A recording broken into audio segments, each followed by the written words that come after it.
I'm actually super excited to talk about today's subject because I love the place so much. I'm going to be talking about the South Island of New Zealand, better known as Rohan or Middle Earth to all of our big Lord of the Rings fans.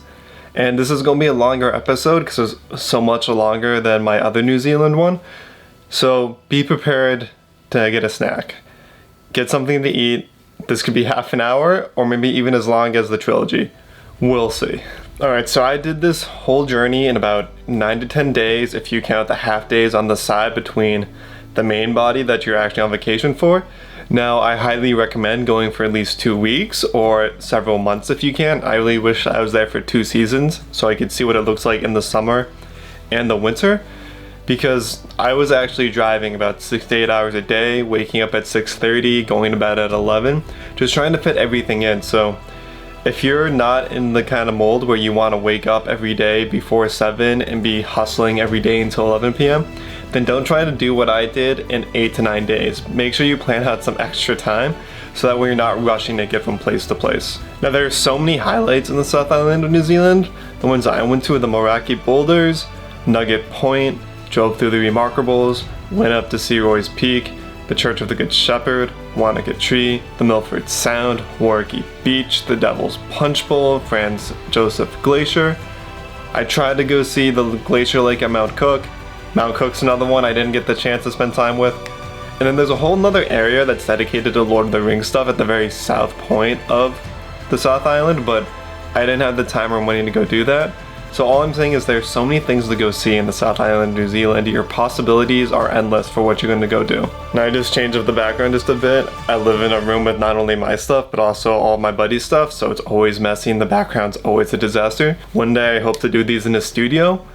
That day may be next year, maybe in a few months, but who knows. But also, I wasn't just by myself on this trip, I actually had a friend with me. A few weeks before I was planning all of this, when I was back in Australia, my friend Palin said that she wanted to go to New Zealand, but she didn't have really any plan or anyone to go with, and I just happened to be going at the same time that she wanted to go. So she hopped on my trip, but I was very careful. This trip is going to be how I planned it. I'm not going to change it up regardless of who is with me. So she was a real trooper and she stuck it out, waking up with me super early, going to bed super late, going on all these long adventures. But she was pretty tired at the end. And there were times where she did actually get sick of me taking photos, but we set it up so that she could have something to do or somewhere to go wait, or just not even go with me if she didn't want to. She had that option. So it's also just another good point to remember that who you're going on a trip with can impact the trip. Not that she was bad anyway, Palin, you were great. But if you're going on a trip with photographers, expect them to be doing things that photographers do, which is stopping all the time, going on long treks for photos, and then staying there for several hours. Just so if you go with people who aren't in that kind of category, that people aren't getting upset with how long people are taking at certain places or how early someone wants to leave.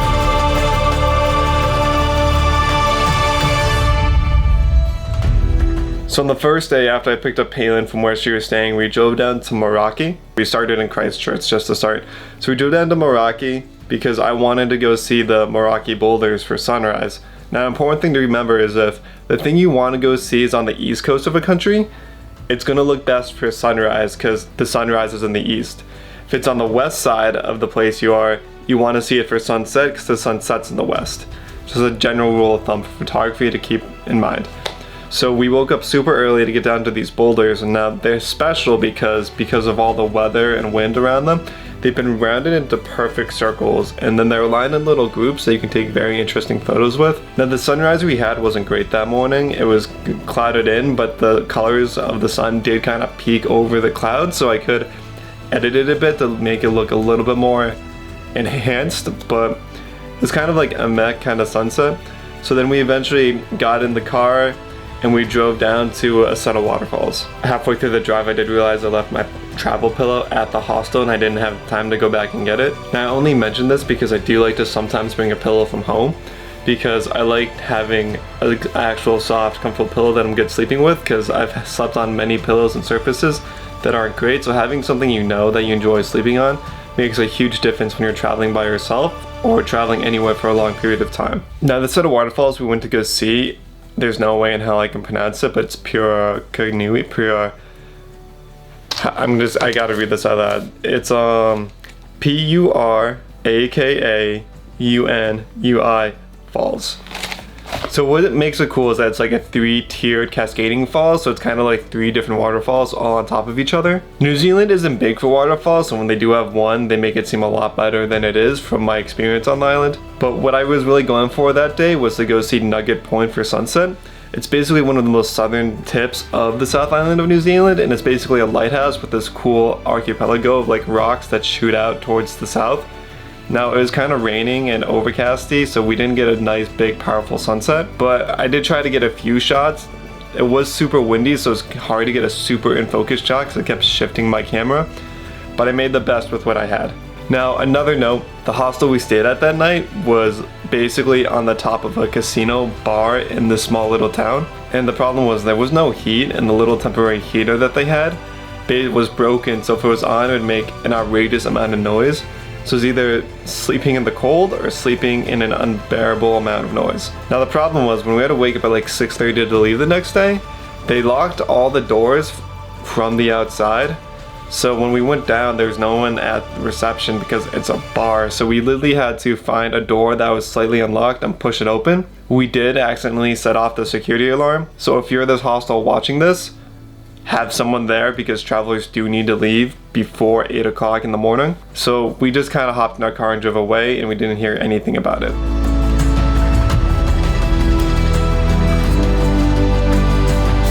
So that day had a ton of driving in us, one of those 8-hour-long driving days, because we had to drive along the southern coast of the South Island. But it's super scenic. We had to drive up through the remarkable mountain chain. And it's kind of one of those things where it's just I wanted to stop every 5 seconds to take another photo. We did stop a few times so I could grab a few quick pics, so just like travel update, kind of like this is what the scenery looks like kind of shots. And then we took a quick stop at the small like ski kind of town of Queenstown, because while going up towards my next location, I realized that Palin didn't have gloves or a hat. Basically approaching winter, 40 degrees Fahrenheit, 4 degrees Celsius at the base outside, so it's kind of like you need gloves and a hat for this kind of temperature if we're going to be outside for a while. So we stopped and picked up some hats and gloves, and then we drove up to Lake Tekapo, which is this huge scenic lake in the middle of the South Island. We stopped here for a little bit, but then we went on to the location I really wanted to go see, which was a glacier lake at the base of Mount Cook. Now the problem was, because it was approaching winter, they had a decent amount of snowfall, so that pushed the parking lot about 2 miles back before the entrance of the lake. So then I couldn't actually go see this glacier lake because we ran out of light and time, because the hike was basically twice as long now that there was snowfall and the parking lot was so much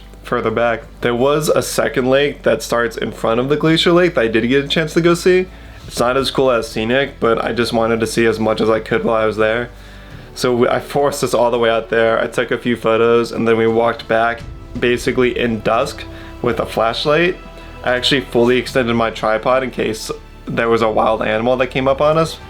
Side note, thankfully in New Zealand there really aren't any big giant wild animals that can do damage to a person. There's no bears, there's no wolves, there's no kind of like huge predator that we'd have to worry about. So on the way back, we did actually stop to take a few scenic photos there in the middle of the street, and then I stopped us on the way back after the sun had set to try to get some night shots of cars passing by with their lights, because I still had one awesome stop for that night. Palin didn't join me on this because she was kind of tired from the long day, so she stayed in the hostel. There's a very scenic spot in this area around Lake Tekapo called the Church of the Good Shepherd, and that's because it's one of the most highly rated spots for astrophotography. So I grabbed my camera, I was prepared to sit there with long exposures. The problem was that it was too bright. I was lucky enough that there was almost no clouds so you could see the stars, but trying to do a long exposure to capture that, the moon was a full moon, so it was so incredibly bright that if I properly exposed my photo for the nighttime, it would look like I took it in the middle of the day,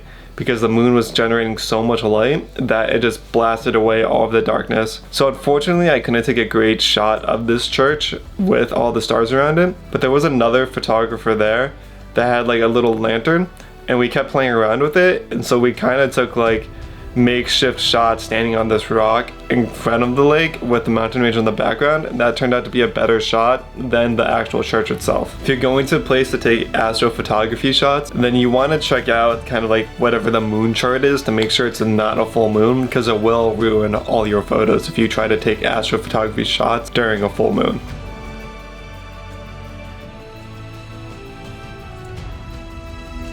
The next morning was a very big day. It was the day we're going to go climb Roy's Peak. Now, Roy's Peak is your classic cliche shot that you see of the South Island all the time. It's standing on the top of a mountaintop with a giant lake below you and mountain range going around the side. So we got to the base of the mountain around 10 a.m. and this hike is a doozy. A lot of people try to do this at sunrise because apparently the mountain has a fantastic sunrise, but there's no way we could wake up early enough or even had the energy to even go try to attempt doing this. It's basically 3 hours up, 2 hours down, and the path never really smoothed out at all. It's always like a constant slope up. So if you can picture the Stairmaster at the gym, just stand on that for 3 hours and then take a small like hour break and then do like 2 hours on that again to get the full body experience of hiking this trail. Now, it was 40 degrees at the base, so we started in winter coats, hats, gloves, but this hike is so hard on the body that I ended the hike in just a t-shirt, and my sweatshirt had completely sweat through that it looked like a half and half cookie because the back half was just covered in sweat, mainly because my backpack is glued to the back of me, so that it basically keeps all the sweat pressed against the sweatshirt. One of the cool things about this hike is that it weaves through someone's private sheep like farm that has a bunch of sheep on it. So as you're going up and down this mountain, there's constantly sheep running behind you and in front of you. They're never going to come near you because they're kind of scared of humans, but you can get decently close for a few cool shots if they line up, but kind of just like little puff balls up and down the mountain. The weather plays a big role in photographing this area because if it's super clouded in, you're not going to get a great photo. And for me that day, it looked super clouded in. Unfortunately, when we started, as we started to climb, the sun started to wear away the clouds as it began to warm up just a little bit. And the good thing about the clouds was it kind of disguised how long this trek was because you couldn't see the top when you started. And the clouds basically cut off half of the mountain. So by the time we reached to where the clouds were, we're like, oh, we're like almost halfway there because then you could see the top. But when we got back down to the bottom, when we looked up, it was just like amazing. Like that's how far we went because our legs were in so much pain. Now I know like hiking sucks. A lot of people don't like to go hike, but this is one that it's worth it in the end because you have to go see this view. But the problem is because this view is so popular, especially during the warmer seasons, there can be a line at the top of the mountain. Almost like you do this long hike expecting no one to be there, you want to go get your perfect shot, and then you basically walk for 3 hours up a slope to then just wait in a Disney line to get on a roller coaster. That's how bad it can be during the summer. I heard horror stories of it could be an hour-long wait just to go and take a photo. Now, one thing you want to note is you want to bring 2 full bottles of water. You want to bring a spare shirt and a spare sweatshirt because you will sweat through them. And you want to bring a good pair of shoes, preferably hiking boots, because the trail does start off as dirt, but depending on the season, it could be rainy, snowy, or muddy. So as you get towards the top, you will destroy whatever sneakers that you chose to walk this in. So bring a good pair of boots that you don't care about getting dirty. So to end that day, thankfully it's right next to the bottom of Roy's Peak, but the Wanaka tree that you always see on Instagram, it's this tree that looks like it's in the middle of a lake entirely on its own. So that's right, like literally 10 minutes away from the base, so we got there right for sunset. The disappointing thing is we got to the lake and I'm looking all around this lake looking for this tree, and I'm just like, I don't see any tree here. How could there be a tree in the middle of this lake? Then I looked at the side where there's like this small group of people all taking photos of this one tree that's on the beach. Then I realized that's that tree. So I think the lake changes heights, because when I was there, you could literally walk up to the base of the tree and stand right next to it because there's no water there at all. But it looks like when there's a little bit more water in the lake, probably during a different season, you can use a wide angle lens and some Photoshop magic to make it look like this tree's in the middle of the lake, when in reality, it's just like 10 feet off the beach, which is kind of sad, but it's kind of like the reality of photography and Photoshop, is that we do a lot to make the photo look a lot better than it is. But it was still a cool place to go see. I still got a cool silhouette of the tree to make it look like it was in the water, but in the reality, it really wasn't. So after that, we were staying in Queenstown that night, so we drove all the way back to Queenstown. Awesome, cool drive, because the last little part of that was just constant switchbacks down a mountain, which is hard for some people because it's a very adrenaline pumping, but I kind of love that stuff, so I enjoyed it a lot. But the cool thing about Queenstown, I'd say it's the more popular town of the South Island. Like, you fly into Christchurch because that's kind of like the capital area, because they're not connected with the North Island because the main country's capital is Auckland. But Queenstown's like ski town kind of feeling. Like it feels like you're in the middle of the mountains, which you are. The Queenstown is surrounded by a mountain range, but it feels more like the New Zealand South Island experience than Christchurch does.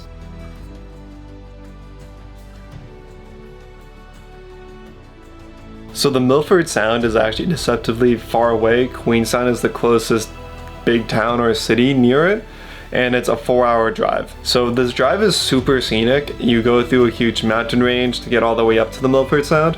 But one huge important note for people that are driving there, there's a small town called Te Anau.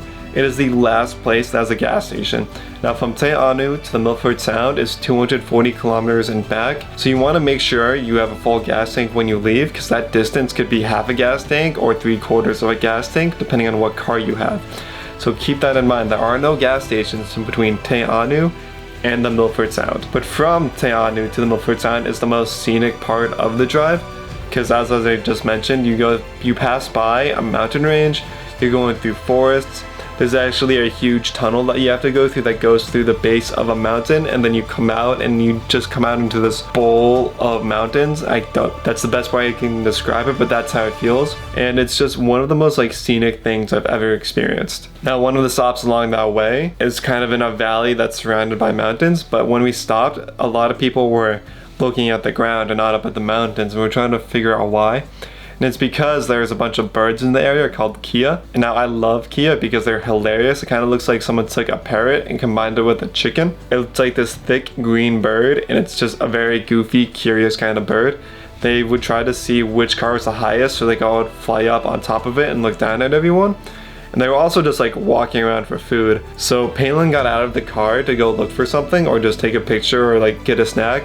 And all of a sudden, I just see a head pop up, and it's just a Kia, and it jumps into the car on her seat. And I did for a second think about just closing the door and taking the Kia and just leaving Palin behind, but that would have been a little too mean. But they're pretty sweet birds, they're very photogenic. Definitely take the second to check one out, or even just like take a quick photo of it if you go and you see one. So we did leave for the Milford Sound around 6:30 because it was a 4-hour drive. I wanted to get there like 10 to make sure I had enough time to walk around and I could take some photos. But a cool note, like around this time of year was the shoulder season from fall into winter. I was there in June. Is that the sun rises at like 7:30, so anytime I'd be waking up early, I'd still get to see the sunrise over a mountain as we were driving, which was always an awesome sign to see. So the big attraction at the Milford Sound is Mitri Peak, and thankfully you can go and get that super scenic shot without having to go anywhere. You can park and just walk about 20 feet and you get to the edge of the little like parking lot, and then Milford Sound is right in front of you with Mitri Peak across. So you can get some super cool reflective shots depending on the weather that it gives you. A lot of people go to get like a boat tour of all the different fjords, or even go on the super long hike, but I just didn't have enough time to go do that because we basically got to the Milford Sound and I only had about an hour to kind of take photos before we had to hop in the car and turn around to get back to Queenstown in time, just because the drive is that long.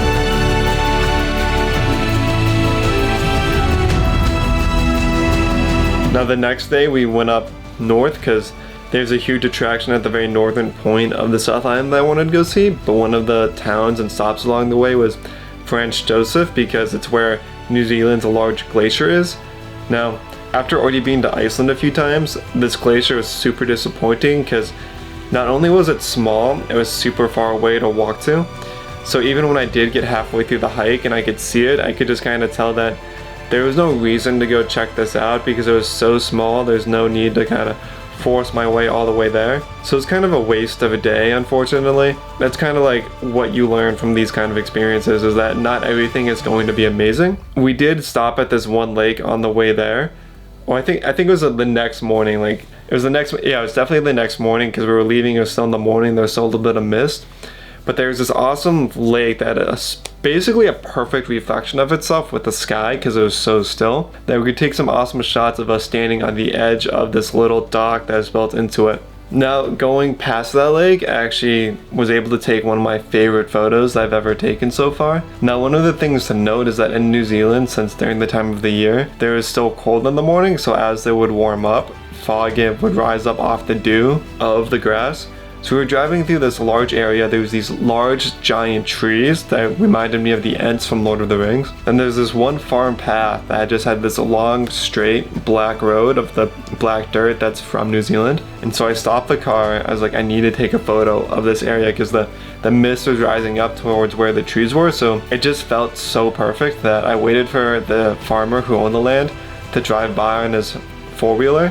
Then I got out of my car, lined up my camera, took the shot, and it's been one of my favorite shots that I've ever taken so far just because I didn't have to do any editing to this shot. It was literally the natural beauty. The picture you see is exactly how it looked that morning. So driving more that day, the location that we wanted to go see was called the Devil's Punch Bowl Waterfall. It was super disappointing because it was like made out to be New Zealand's largest waterfall, which I guess technically it was, but it was like, it felt like it was like this wide and it was just tall. That's all it was. It was just tall. It wasn't big. I feel like they need to be very distinct about that when you're talking about waterfalls, because you picture massive waterfalls as being big, not narrow and tall.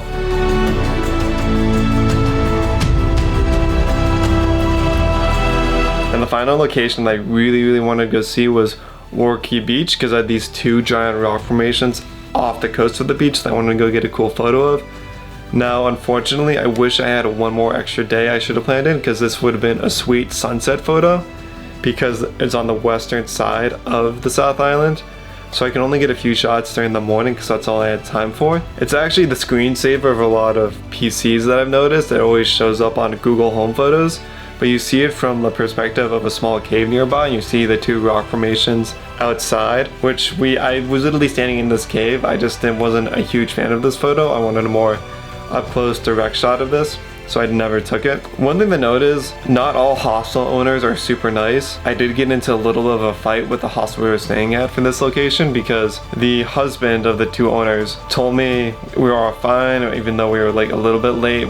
It was all good. He told us about how we could get to this beach the next day. Very friendly, very helpful. He did not tell us that we weren't allowed to cook after 8 o'clock, which is apparently a super huge detail and problem, because when it was about like 8:05 after I showered, I went to go just make pasta that night, and then the wife, who was also one of the owners of the hostel, came in super upset because I completely ignored the sign that says you can't use the kitchen after 8 o'clock, because I was literally just boiling water to make pasta with. And then she gets all upset, basically acting out as if I had just disregarded all the laws ever. So basically I couldn't do much because she was the owner. I had to stop using the stove, so I had to use like a hot water cooker for like coffee to like boil the rest of my pasta, so it didn't come out great. And then she also got upset with me because I brought my shoes inside. I wasn't wearing my shoes inside, I just brought them inside so I wouldn't have to worry about someone potentially taking them, because I just wanted to put them by my bed. And then she got super upset by this, saying that you can't wear shoes inside,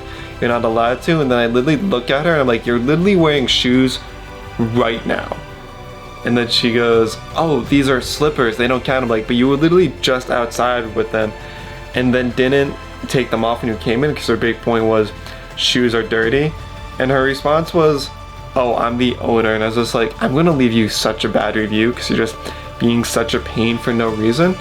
And then because of that, I think they knew I was gonna leave a bad review, so they took my stay off the list so that I couldn't log in to booking.com and leave a negative review, so they could keep their perfect rating. They're not hotels, hostels aren't perfect, not everyone's nice, just keep that in mind going forward. One odd thing about the parking lot at this beach was that there were some weird animals there. Like basically we got out of the car and then there were dogs, there were horses, and peacocks for some reason, which were super cool. I've never seen a peacock in the wild or up close, not at a zoo. So I got a few quick photos of them, which were pretty awesome. They're kind of like odd looking photos, so I always enjoy going back and looking at them, but kind of one of those small little hidden gifts I was not expecting New Zealand to give me. So the trip kind of ended like after the beach. We had a long 8-hour drive all the way back to Christchurch, where we parted ways. Palin prepared to go home to Turkey, and I prepared to go on my next leg of the trip, which was back to Australia to go check out some things I didn't get to see while I was studying. There wasn't anything super amazing about that last day besides the beach in the morning, but the drive was super scenic. It was like just reinforcing that anytime you're driving through New Zealand, it feels like you can stop and take a picture because the place is just so beautiful.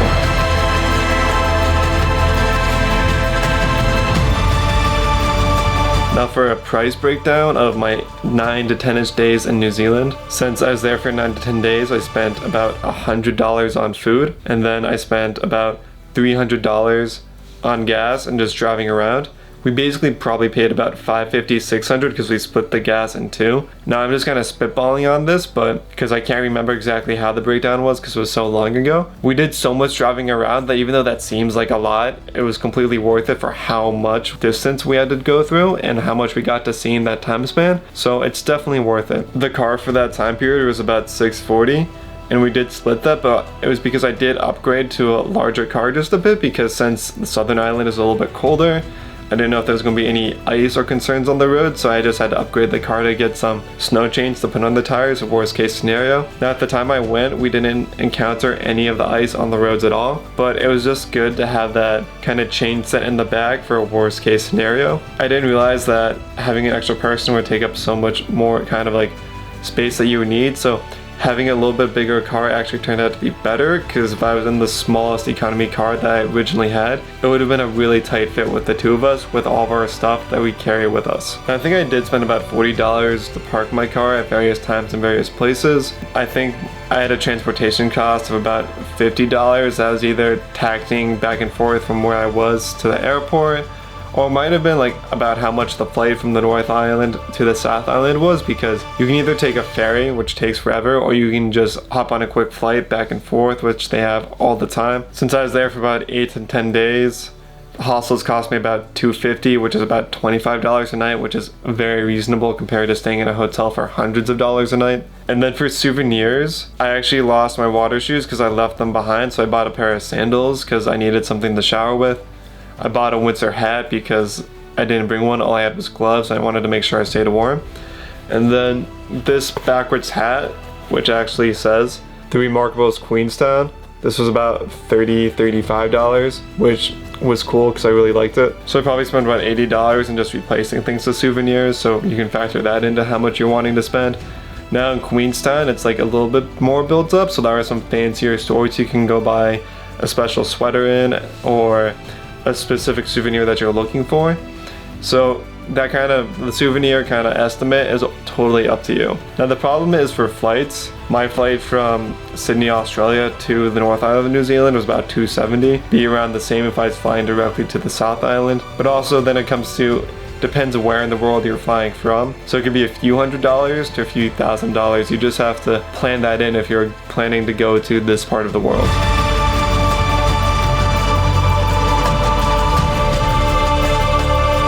Alright, New Zealand South Island, so it's the bottom of the two islands, so it's this large island right here. You fly into Christchurch, typically. So Christchurch is basically in the middle of the island, on the east coast. And so, my first afternoon, I was driving from Christchurch, and we basically drove down to Maraki. But we were staying at Oamaru, so I'm going to show you that instead. So it's basically a 3.5 hour drive from one stop to the other. So then in the morning we drove from Oamaru to Maraki, which is about 20 minutes, half an hour. Yeah, about half an hour, so we did that. So for going day by day, day one I drove 3.5 hours. Day two we started with a half an hour drive. And then we got all the way down to Nugget Point, which is 2.5 hours. It was about half an hour away from the hostel we were staying at. So basically, day two started with Maraki all the way down to Nugget Point and then back up to our hostel. So that was about 4 hours of driving in total. So the next day, day three, was a really big driving day. So let's see, I'd say we went from, so I'm just doing this to factor in like Nugget Point to Queenstown. So day three started with from where we stayed at our hostel, so we're going to just cut off half an hour from this original time frame. So it's going to be from Nugget Point to Queenstown, which is basically 3.5 hours, so 3 hours. And then, but we didn't stop there, we went from Queenstown to Lake Tekapo, which is another 3 hours, so basically we're already at 6 hours. And then continuing, we went from Lake Tekapo to the base of Mount Cook, which is another hour, and back. So we basically drove 8 hours on day 3. And the next morning we went to Roy's Peak, which is 2.5 hours back the way we came. Wanaka's like, it's the trees right next to it, so I'm not really gonna factor the 10 minutes in. I'm just gonna leave it at 2.5 hours.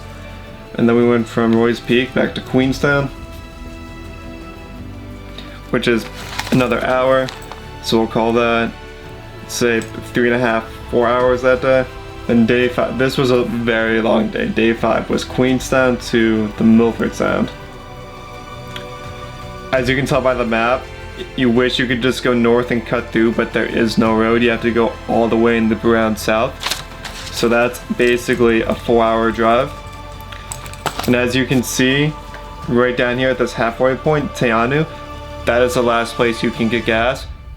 This is a place you have to stop at to get gas. You don't want to get stuck in a 2-hour drive with nowhere to fill up. So basically 4 hours there, 4 hours back, so it was 8 hours of driving that day.